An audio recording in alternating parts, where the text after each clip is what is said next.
session. Please welcome to the stage your mayor of Houston and of Harmontown, Dan Harmon. Always waiting, feels like I've been waiting for days in these hallways. Wait. Thank you, Houston. Maybe I should use this one. Should I use this one? Yeah. The wireless one? Thank you. Thank. Oh, boy.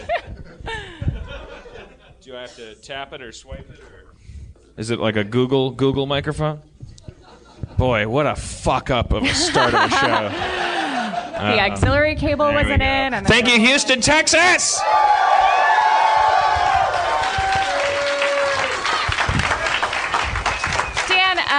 Dan, guess what the first word said on the moon was?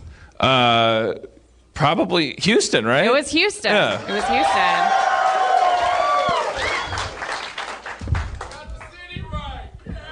Yeah, even the people on the moon got the city right. Yeah.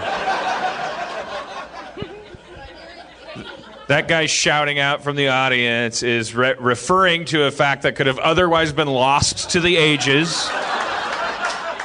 If it weren't for your diligence, sir, the Woodward and Bernstein of the fucking Houston show, that during the Q&A that preceded the show, I, having driven 3 hours from Austin to Houston, thoroughly enamored with every city in Texas, as I always am, particularly ones with Alamo draft houses, I referred to Houston as Austin. In the equivalent of an 80s sex comedy.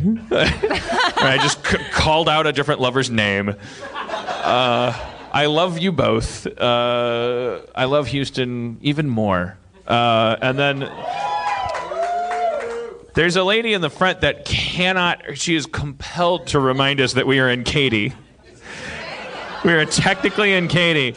I imagine it's like, I'm from Brown Deer, Wisconsin. It's Milwaukee, but I'm sure Katy is like, it's a suburb of Houston, right? But no one wants to feel like they're in Katy. Everyone was like, clearly like Katy was like, whoever came up with the idea of calling this area something other than Houston was a giant asshole.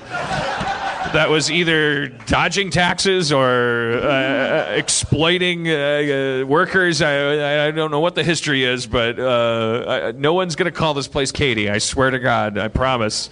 We're in Houston. And sometimes Austin, if you get me drunk enough.